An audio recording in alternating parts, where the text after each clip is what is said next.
ChessDiagnostic. Hello everybody and welcome to ChessDiagnostic. We're going to look at a tactical melee between Mikhail Tal and Johann Hjartarson. I'm always getting comments about how I'm butchering names, and I'm sure that's an Icelandic name, so I'm pretty sure I'm butchering that one too. This was played in 1987 in Reykjavik. Now Tal's white and he starts with e4, e5, knight to f3, knight to c6, bishop to b5. So we're in the right lopez, and we get a pretty standard variation. a6, threatening the bishop. Bishop moves back. Knight to f6, threatening the pawn on e4. Tal castles, and then we get the closed variation after bishop to e7.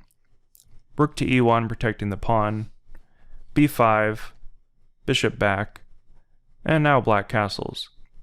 So with c3 preparing eventually d4 and also giving a space for the bishop, we get d6.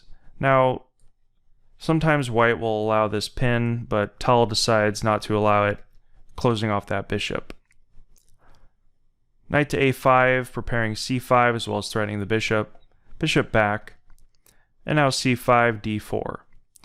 So, in this position, black is preparing just to expand on the queen side, gaining space, posting his bishop probably on b7, putting pressure in the center, and white will either close off the center or just play in the center and try to start a kingside attack. He does play a little slow in the opening with after queen to c7, we get knight to d2. Now Tal's going to reroute this knight to f1 and then either to e3 or g3, a very standard idea in the right lopez. Now it's commonly misunderstood about Tal that he was just a very crazy, reckless tactical player. That's not true. His tactics were insanely good, but of course he was world champion.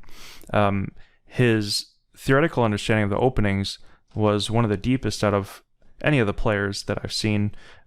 Studying his games in the world championship between Botvinnik, he had some incredible opening ideas, and he was also an incredible endgame player. What he would do though is he would create positions where his opponents were just very uncomfortable, and he'd do that by any means really, but especially with tactics. And we'll see how he does that in this game. But the basis of this idea is that he just presents his opponent with incredibly tricky ideas as well as very complicated sacrifices. Alright, so let's see what happens. Bishop to d7, just developing his last piece, connecting his rooks, and now he's ready to develop his rook to the c-file and put pressure there on the queen side. And we see the standard idea with knight to f1, takes, and with rook from a to c8 threatening this bishop here, he has to protect it somehow, and so Tal just plays knight to e3.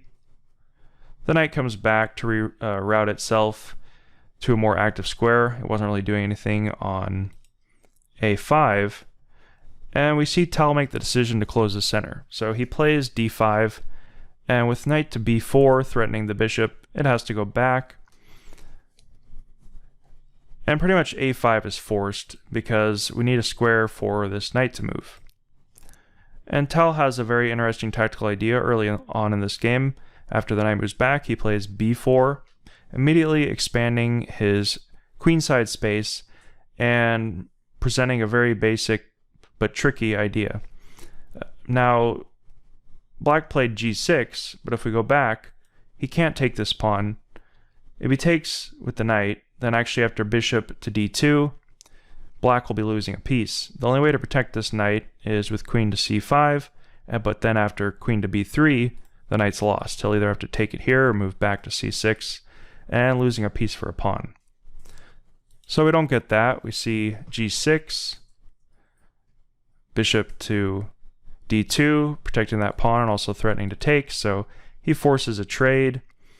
But now white has a slight advantage because he's threatening this knight, as well as these open files on the A and C files are going to present some problems for black.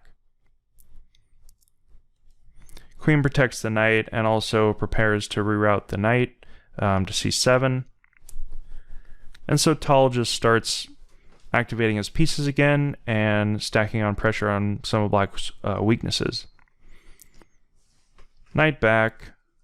Now with knight to c2, Tal's activating his least active piece, this dark square bishop, either to e3 or even just occupying these dark squares of Black.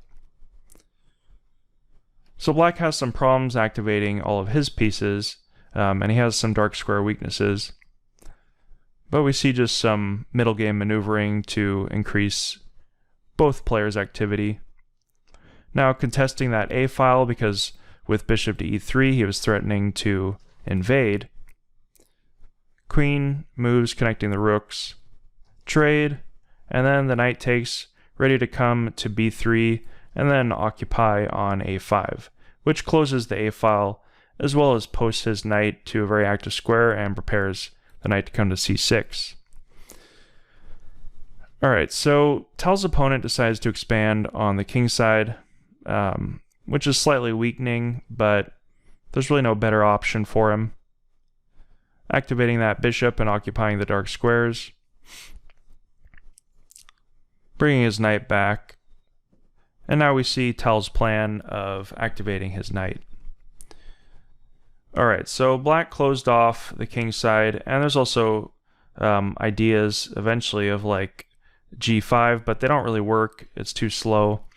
And Tal's opponent becomes pretty passive. So Tal starts playing incredibly aggressively here. Knight to a5. Rook to c1. Rook to a. Threatening the knight. Knight moves back. And now Tal plays queen to b3. There's a latent threat, a latent discovery if there's eventually a sacrifice on e5, but also he allows the rook to gain control of the c file and prepare ideas like rook to c6 or knight to c6. Alright, so bishop to f6, protecting that e5 pawn. Just to look at a line, if he moved back, we would have ideas like rook to c6, and after pawn takes check with knight to g5, white is suddenly winning. Just an example line here with a discovery. He'd win all these pawns, and after knight to d7, there's really nothing that Black can do. He's totally paralyzed. This b pawn is going to fall, and after some trades, these passed pawns are just too strong. Alright, so let's go back here. We get bishop to f6, knight to c6, occupying a very active square. Black's trying to free himself. And now we get queen to b2. There's two ideas. Again, a latent discovery or sacrifice on e5, as well as just the more solid rook to a1, occupying the a file, contesting it at least. Bishop back, bishop takes, and now this is a big mistake. The knight should take, but instead Black takes with his king, putting the queen in line with the king and allowing the next crazy move. If you want to try to guess it, I'd recommend you pause the video. But here's where Tal uses his tactical ability to play very complicated chess. He plays rook to c5, a brilliant move, threatening to take this pawn, and if Black takes, then we get a very dangerous discovery. The knight can't take because it's pinned. And at the end of this line, even if we trade all these pieces down, these passed pawns are too strong. We get a fork, and now Tal is up too much material, and it's an easy win. Alright, so let's go back. We don't see that line. Actually, Black does not take this rook, but after the rook takes on b5, it looks like after knight to c7 that this bishop is lost. There's no way to protect it. So the computer's recommending rook to a5, but Tal actually played rook to b8. The queen takes, And now actually after the sacrifice on e5, everything suddenly works. And this is even with check of the queen. Now with rook to a1, it looks like white is facing mate.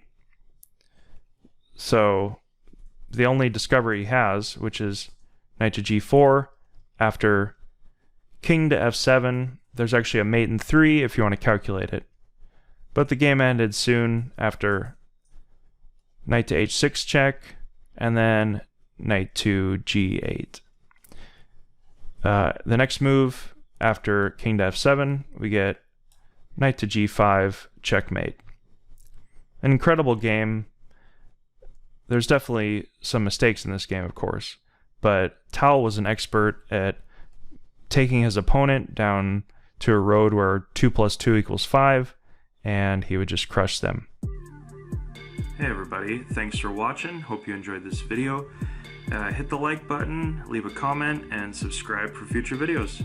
See you in the future.